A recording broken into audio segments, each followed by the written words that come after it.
My name's Dave Jones. I'm an ATP. I'm Director of Drive's Power Mobility Training. I've been in the industry since 1989. I've been an ATP since 1999. I've had the great fortune to work with several companies in different segments of the HME industry, allowing me to develop 23 years of cross-industry experience working with several providers, manufacturers, as well as group purchasing organizations. And I've, over the past 14 months as Director of Drive's Power Mobility Training, had the good fortune to travel around the country with our reps and visit with over 450 dealers over the past 14 months. And what I've heard is kind of the formulation or the brainchild of where this PowerPoint started. I've heard a common list of primary concerns as they relate to competitive bidding, Medicare, and providing power mobility devices. The key here is, and a common theme has been that we all realize that times are tough for power mobility providers. Audits have increased, and reimbursement rates are nowhere near what they used to be. These changes have made it extremely hard for you to run your business. The bottom line is you've had to run more lean and become more efficient. On top of that, you've got an added workload and more burden put on your plate. So in addition to some of the administrative regulations from Medicare that have added complexity or power to your business, there's a plethora of other symptoms that are affecting your business. Physician progress notes and requirements. Not only do they place an added burden on the physician, leading to, if you don't have the correct documentation, but they also place an added burden on the dealer provider to track down those notes. As we all realize, the certificate of medical necessity has now been replaced with chart notes and documentation that you're relying on the physician to document. And that's based on the next step, the Medicare's 9-step algorithm that allows them to determine a beneficiary's eligibility for power mobility device. The bottom line is that they're trying to eliminate least costly alternatives, but also provide the ability for the beneficiary to complete their mobility-related activities to daily living. And that's the key. So additionally, the physician that is documenting all of this must be registered in PACOS, which is Medicare's provider enrollment chain and ownership system. So unless the doctor has registered in this system, allowing them to write prescriptions for Medicare beneficiaries, the whole prescription and process may be in jeopardy. And a key complaint is the overwhelming number of audits, both on new claims and on existing claims 2 or 3 years old. Denying claims based on minor technicalities, one element of the 7-element order not being completed. And that's as trivial as doctor's signature not being eligible or not there. On top of this, there's a restricted cash flow for anybody that's involved in competitive bidding, as we know that this Medicare reimburses power mobility devices out over a 13-month period. So it's a capped rental period, putting the burden and onus of making sure that you've got that capital equipment and are financing it on the dealer provider's shoulders. And then an additional concern or challenge that I've heard is that many of the winners in consumer power are very versed in manual wheelchairs and wanted to bid in manual, obviously knew that power was included, but may not be as versed in power mobility, providing the equipment, billing, or reimbursing the equipment. So a lot of folks are getting up to speed on power mobility reimbursement. So the key that I've found is that we can't continue to follow the cookie cutter approach. One code does not fit all. What you may not have thought about is that improper product alignment, i.e. coding, and then branding yourself as a one-size-fits-all company can really spell disaster for your business. And we've seen this. There's been a steady decline, and this is pretty dramatic slide here.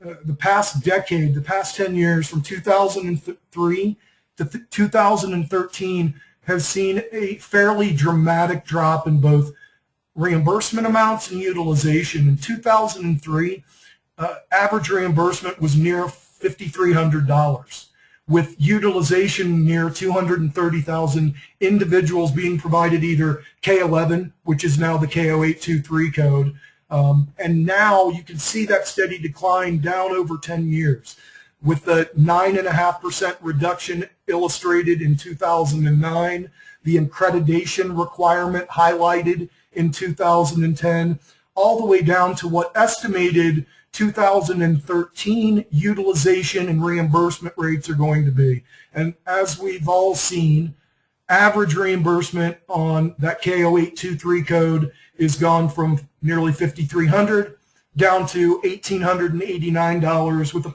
predicted utilization of 65,000 individuals.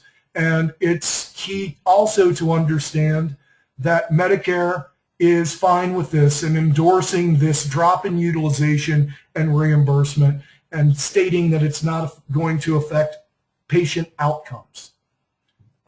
So in the past, we have, and myself included, I've worked for dealer providers as an ATP doing seating and positioning and providing power mobility devices from scooters to high-end rehab chairs. But I'd always believed, and I think several of folks that do seating and positioning or provide power mobility devices, that we could always get somebody who needed power mobility into that group 2, that K0823, that more encompassing, more durable, more reliable power chair. But a recent quarterly review of claims for K0823 chairs in Jurisdiction A, this is in the fourth quarter of 2012, revealed that there was a denial rate of more than 80% of those claims. So, consider a denial rate of 80% and what that can do to your business. Let alone the fact that if you're doing things correct, even if you have a denial on 1 of 10 out of your K0823 or whatever code you're overutilizing is, that can still put a company underwater unless you're adopting a new path. I just want to reiterate this, we always thought as a group, I think collectively, that we could, if they needed power mobility, not a scooter, we could bump them up into that group 2 code. And I think without necessarily looking at the true data behind that, the denial rates and what a denial can cost you. I do want to reiterate to anyone new that's just recently joined the call, if you do have any questions, please type them into the question tool, and we will answer all those questions offline and after the conference call.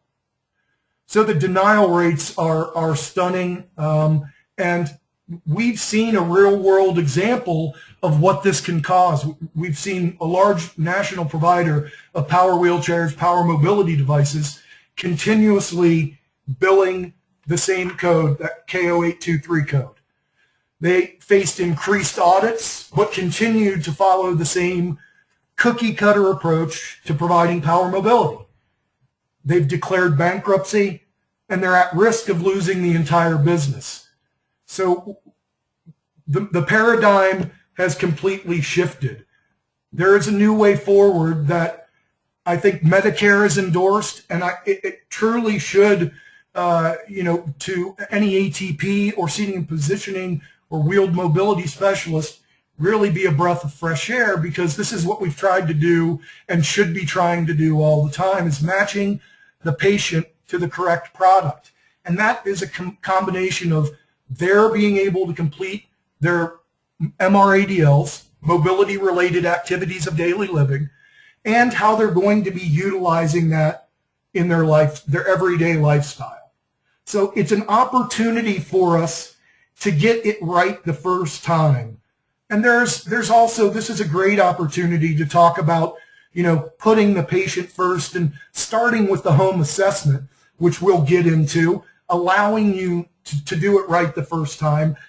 Additionally, this new way forward, you're being in the home, allows for other selling opportunities in the home, those up-caring opportunities. We have a lot of data that clearly illustrates that there's a ton of discretionary income being spent online, and we have programs and ways, and we know that you are the experts. You've been invited into the home for that assessment. There are ways for you to capitalize on that business as well. So not only is it good for patient outcomes, which is good for the clinician, physician, payer, but it's also a great opportunity and a great new strategy for move forward strategy. I've always believed and thought, I've been in this industry for over 23 years, as I stated earlier, and I always really have thought about my vocation this way on a daily basis. Why do I do what I do? Or, to the larger group, why do we do what we do? And, the first and obvious thing that comes to my mind is the patient. And it's obvious, but has it always been the way that we've approached this business? I think that hasn't been the case. I think the old way, there's been a look at what the reimbursement levels are, how they associate with that code and that product, and then the unique situation is many times ignored, and you're picking a product based on reimbursement and code only. What we're suggesting, and what you're going to hear as a recurring theme, and probably have already throughout this presentation, is that's the old way, and the new way is patient first, and that we've got to make sure that we're matching the correct product to the patient. And that's based on their physical limitations as well as their lifestyle and environmental choices. So what you'll see if you do put the patient first, I think, through this presentation, is that you have a chance to not only get great outcomes, but you're also going to have the chance to be more profitable, and which we're going to talk about more as we move forward. So again, the new way forward, based on our new reimbursement levels starting on Monday, providers have a better opportunity than ever to really dial in the patient with the product. I can show you how over the next several slides. It's going to be imperative that you understand how to match the correct product to the patient, and how that is a path to success in today's Medicare reimbursement climate. I've highlighted some common codes and ones that we'll focus on here today, along with maybe a couple of others, that are the reimbursement rates under round 2 of competitive bidding. Let's go back to what that perspective was in 2003 on the K0823 code of nearly $5,300. We've got average reimbursement rates in the far right corner, but several states are as low as $1,490 and as high as $2,200. But I think what you'll see is that the K0814 and through K0825, and including the K0823, as long as you're moving forward with the patient-first mentality, there are going to be opportunities within Medicare's parameters to provide the correct product for physical limitations as well as environmental challenges. So picking the right product, Group 1 power versus Group 2. I think many of you are aware, but it's I think imperative that we talk about it. In the past, Medicare and CMS had used the concept of assigning the differentiator between Group 1 qualification and Group 2 qualification for power mobility devices, intermittent use in the home for Group 1 versus continuous use in the home for Group 2, all to complete your mobility-related activities of daily living. That's all changed. Medicare coverage criteria and documentation requirements are now identical in Group 1 and Group 2. And it's going to be more evident about what we're talking about in patient physical limitations and environmental choices in choosing and selecting the correct product as we move forward through this presentation. But please understand, this is a huge difference. The intermittent language is now dropped, and the devil is in the details, and that detail can be accomplished up front by great organizations to provide awesome clinical outcomes, as well as make yourself as profitable as you can be in this climate. I'd like to get into some patient scenarios. And as you'll note, the recurring theme is the patient's first, and it's by design. We're talking about the patient, Betty Jones. Her profile, she's a 67-year-old lady, 5'3", 170 pounds. She has had a stroke. She lives at home. It's a large and ADA compliant home. Betty fatigues easily and loses balance frequently. She loses all ability to functionally ambulate by mid-afternoon and has gone through that 9-step algorithm and has finally progressed from cane to walker to where now she needs a scooter or a Group 1 power mobility device. She's regaining some function in her right side, in her left side. She's predominant with the right hand. Her husband sleeps late. She gets up early.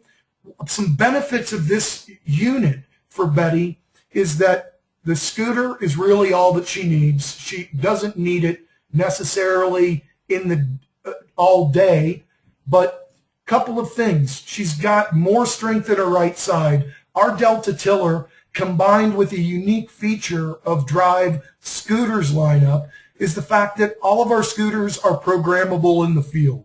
So because of Betty's dexterity and fatigue issues, as well as where she is in her state of rehab, we're able to program with a normal power mobility, that most dealers have on already in their shop, program the throw of that joystick. Betty likes to be able to pull on the thumb lever instead of push on that thumb lever.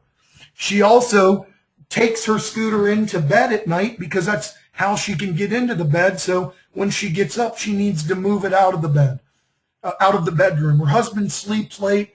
The first night that they got this device, there's an audible beep in reverse, woke him up. He was none too happy. We were also, the dealer provider making the selection was also able to program out the audible beep. As I stated earlier, Betty lives in a large home. It's ADA compliant. She was able to make the transition into her bathroom where it was most important for her in the afternoon to do her bathing and toileting, as well as cook dinner for her husband in the evening in the kitchen. So the scooter selection in the K0800 code, which we're highlighting our Spitfire 1320 here, was ultimately the best selection based on Betty's physical limitations, her diagnosis, what her prognosis estimates were, as well as her lifestyle, not only in her home, but that of her caregivers and how she lives her life on a daily basis. So the K0800 in this scenario makes perfect sense, and where you're going to get great patient outcomes and happy clients and happy provider. Move forward to a second patient scenario, again illustrating the client. Mike Smith, 70-year-old individual, 5'6", 315 pounds. He's a bariatric client, obese, has COPD, lives in a large retirement community in California. He utilizes an O2 tank and is no longer able to propel his manual wheelchair because of fatigue issues, strength issues. He does live in a large retirement community, so Although this is a larger scooter coming in both a 3-wheel and a 4-wheel version, it's a bariatric product with a 350-pound weight capacity. Large drive wheels all the way around, large ground clearance. He's able to get out and about over the rocks and grass in his community and zip around, not only be able to live his life outside of his MRADLs, but have an enjoyable life in his retirement community. So the product selection was made based on his weight, his functionality, his seating and positioning, lack of concerns, how he lives his life in this retirement community. A note to make here is that we talk about his O2.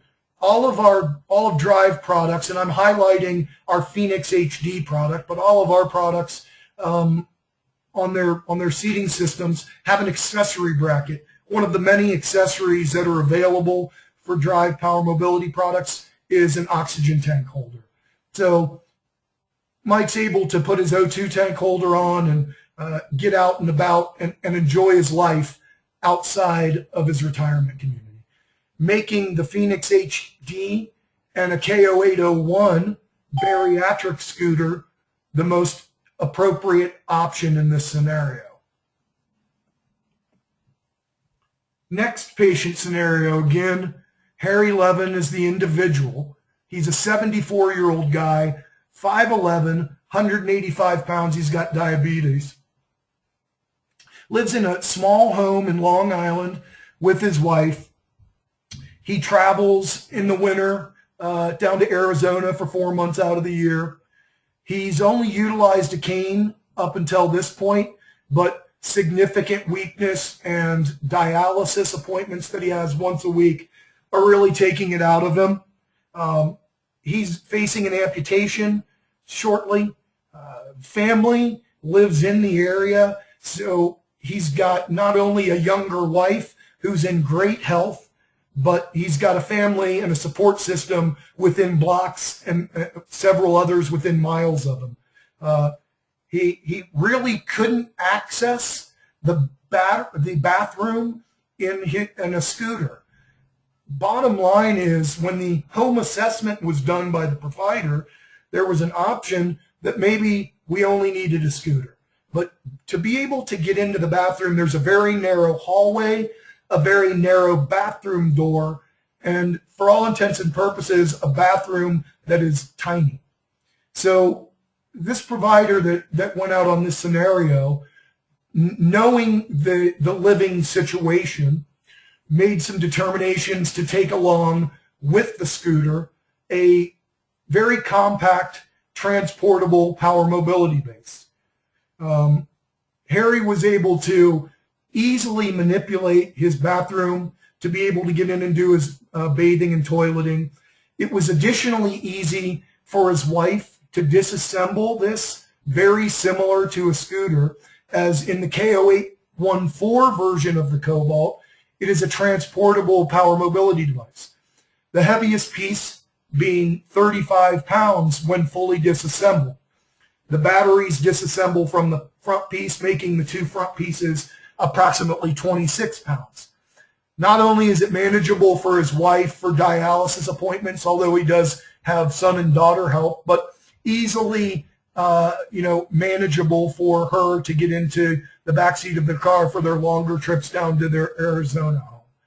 So the transportability of the K0814 and the Cobalt specifically made this the perfect option to be able to have that transportability, compact design to be able to complete his mobility-related activities of daily living, manageable enough for his caregivers to get into a car or wherever it needed to go for visits to the doctor or for trips to a winter home.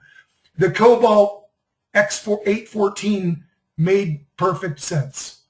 If they did not need the transportable option, just needed the smaller footprint, this Cobalt is also available in a non-transportable which would be the KO816 version. Moving to the next scenario, Sherry Washington, she's 65, she's 5'9", and 155 pounds. She's got CHF with circulation complications. She lives at home with her husband in Ohio, and they spend 4 months a year out of their beach home in Florida. She's been using a walker from Mobility, but she's had some recent falls lately, very significant concern for her husband. She needs longer range because they live in a bigger house. The primary differentiator between a Group 2 and a Group 1 power mobility is overall range of the device must go at least 7 miles. So we've got a situation where, based on transportability, completing similar MRADLs in the bathroom was a concern, but she needed to be able to have a longer range because she was very, very active moving from bathroom to bedroom to kitchen within her home throughout the day. It made the selection of the Cobalt KO821 power mobility device the perfect solution. As you can tell, average reimbursement on this product is about $350 more than the average reimbursement on the KO823. So this is a transportable version of a KO823. Okay? And again, we talked about earlier the requirements being the same for all of those power mobility devices within Group 1 and Group 2.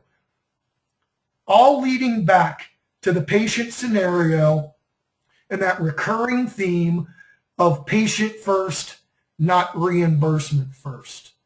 Although it's going to lead to a profitable and great clinical outcome. An additional patient scenario for a KO822 power mobility device is a 65-year-old Scott Johnson. He's 160 years old, double amputee, arthritis. He's recently lost his wife, and he lives with his son's family in rural Kentucky. He's been in a manual wheelchair for 15 years, and he really can no longer efficiently self-propel a manual wheelchair. This chair made sense for a variety of reasons. The comfort level that he felt in transitioning from manual wheelchair, which is similar in movement to a rear wheel power mobility device. Also, the seating system. He had adjustable tension back upholstery on his manual wheelchair, which he loved. This chair comes with adjustable tension back upholstery.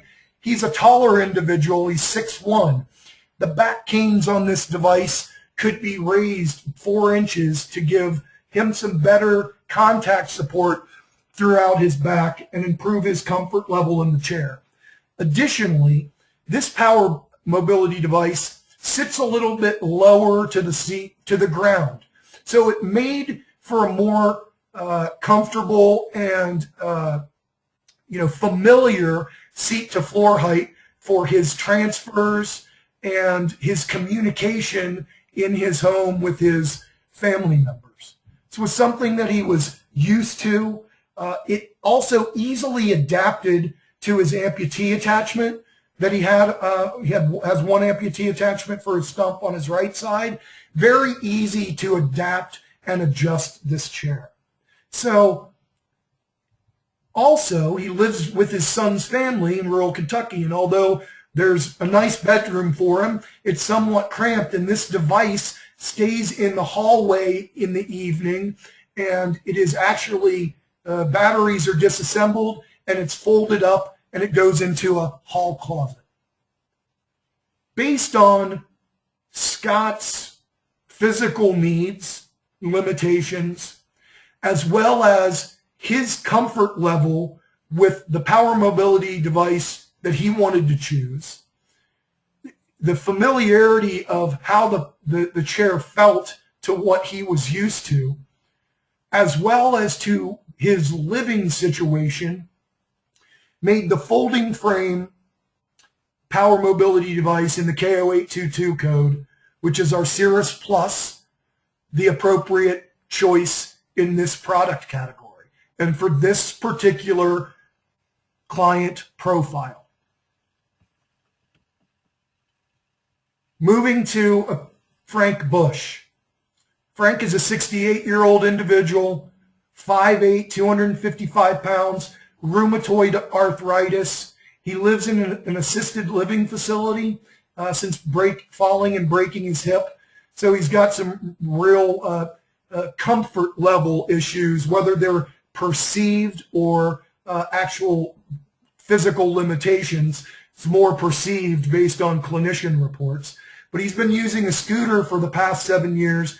He's no longer got the strength and dexterity to functionally operate, and he started to complain about the thin padding in his scooter. He needed the range, power, and speed that wasn't able to be provided in a Group 1 power mobility device, and he was looking for the comfort level provided in a high-back captain seat with some limited recline. Additionally, he was looking for the actual seat surface to provide some bucketing with a little bit of abduction, some troughing, and some hip guides. Both of the chairs that were trialed with him were front-wheel drive power mobility devices, and Frank preferred the more rugged Trident version. Has an extremely comfortable seat. He was very comfortable in it, especially being able to open up that adjustable angle and open his back angle up a little bit. Made it extremely comfortable for him, besides the fact that he also liked to get outside at his assisted living facility and go out over the curb cuts and things on the sidewalk and get around and tool around and show off his 14-inch drive wheels and the shroudless design of the Trident. It could have been a great solution, which is our Titan, the smaller wheeled red power mobility device. It was just a personal preference and a choice that Frank wanted to make in his product selection. So we talked about Frank and his needs as an individual, and also that took into account the style and what he wanted to present to the community. So that was a lot of patient choice involved in the product selection. Not only is it going to really accomplish what he needs to have great clinical outcomes, but it's also going to give him the confidence and comfort level that he needs to feel in his power mobility device. The last scenario I've got for you is about Ruth Walters. Ruth is 66. She's a short lady, 5'1", and 295 pounds. She suffers from obesity, congestive heart failure, and she lives in affordable housing. It's small, but it is ADA compliant.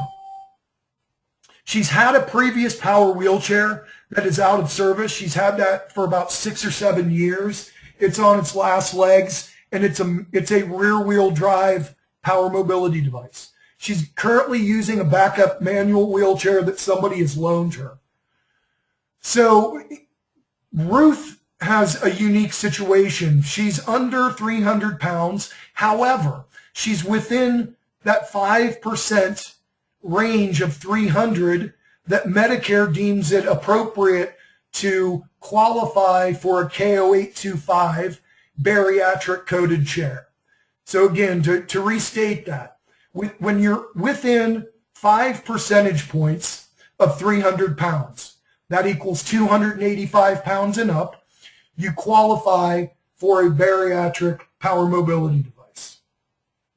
Because she has been in a rear-wheel drive chair and the provider knew this going in, he went out with the Renegade, a unique K0825 offering from Drive that is a 350-pound weight capacity rear-wheel drive power mobility device. Ruth doesn't require a chair built to 450-pound specifications that would lead to a more expensive cost of acquisition of that chair. All that Ruth needs is a proven chair that's got a great warranty and this proven track record and reliability, is going to perform similarly to her rear-wheel drive chair that she's been used to and provide the great outcome that she's looking for. The provider, knowing that he had a great acquisition cost because the product is able to be built to 350-pound specifications, making for a little bit lower acquisition cost than a 450-pound build, but also providing great product reliability in that Group 2 bariatric K0825 code, and also providing a reimbursement level on average that is extremely livable within the Medicare reimbursement parameters. So following all that up, we talked about the coverage criteria and documentation requirements being the same for standard power wheelchairs.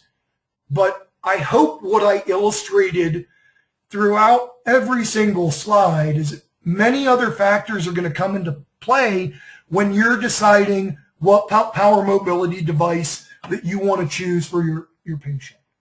First and foremost, it's the medical needs and the physical limitations and how the power mobility device is going to help them complete their mobility-related activities of daily living in the home. Second, and no less important, is how and where the patient's going to be using this power wheelchair. Keeping in mind that the differences, again, between Group 1 and Group 2 are based on characteristic performances alone. A Group 1 may provide the necessary performance to meet the patient's in-home needs. However, it may not meet their lifestyle needs. So considering the patient's indoor and outdoor activities in selecting the appropriate mobility device is paramount in deciding and picking and consulting on the right power mobility device for your client. And lastly, is the decision to provide a certain model of power wheelchair is really going to be based on your biases, your preferences as a supplier, as well as your comfort level.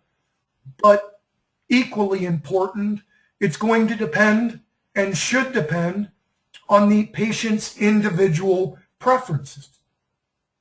I think we really highlighted that in the differences between the K0800 through K0825 chairs. Also to consider with Medicare capped rental and the burden of carrying a capped rental and financing that product out over 13 months till you get full reimbursement back from Medicare, there are ways to successfully match accessories for the patient and their product. And these accessories are, in many cases, billed as a upfront first month purchase option, with the exception of elevating leg rests, which you can take back if the power mobility device does not cap out.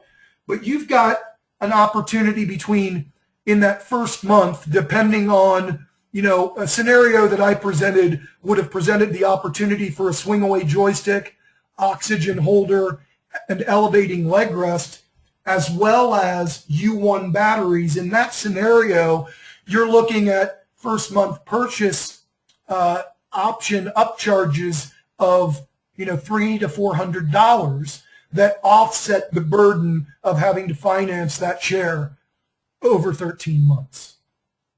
So considering appropriate accessories as they benefit the patient and the patient's lifestyle, not only are going to be making sure that you're putting the patient first, We're also going to offset some of the concerns that you've got with financing that chair out over 13 months.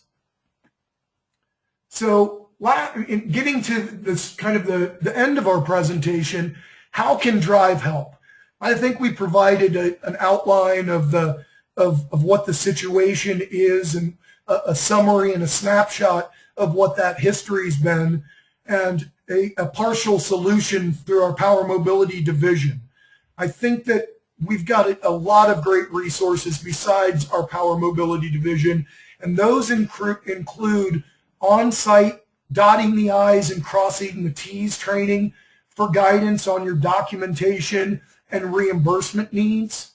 We've got great product support, including best in the industry warranty of 14 months, a peace of mind protection plan providing a warranty and service and maintenance of that chair over that 14-month warranty span. Also great technical and customer service by dialing our Drive number, which I'll give you at the end of the presentation. We've got great delivery options. We've got cash flow opportunities and programs, including great leasing options. We have retail program development. We have e-commerce division, and on with a variety of different product categories to resource Drive for. So to bring it home, I know I've been redundant. I know it's been a recurring theme, but it's something that we really think that in focusing on, not only are you going to have great patient outcomes, but by matching the product to the patient and dotting the I's and crossing the T's, you're going to be able to follow the detailed CMS billing framework and all those guidelines, and you're going to minimize your risk. And that's going to equal great outcomes, optimal clinical results. Your patient's going to be happy. The physician and clinician are going to be happy. The payer's going to be happy. And you as a provider are going to be as happy as you possibly can under the competitive bidding of Medicare. We really appreciate your time today. If there were any questions, I'm going to follow up and address those offline. But if you have any needs or you want additional information or schedule an on-site visit from our team, please contact your local territory business manager or me directly. My contact information is there. I have extension 4616 at the Drive number, or my cell phone number is there for you to read. I'm also can be reached at djones@drivemedical.com. We really appreciate your time. Thank you very much, and I look forward to working with you in the future.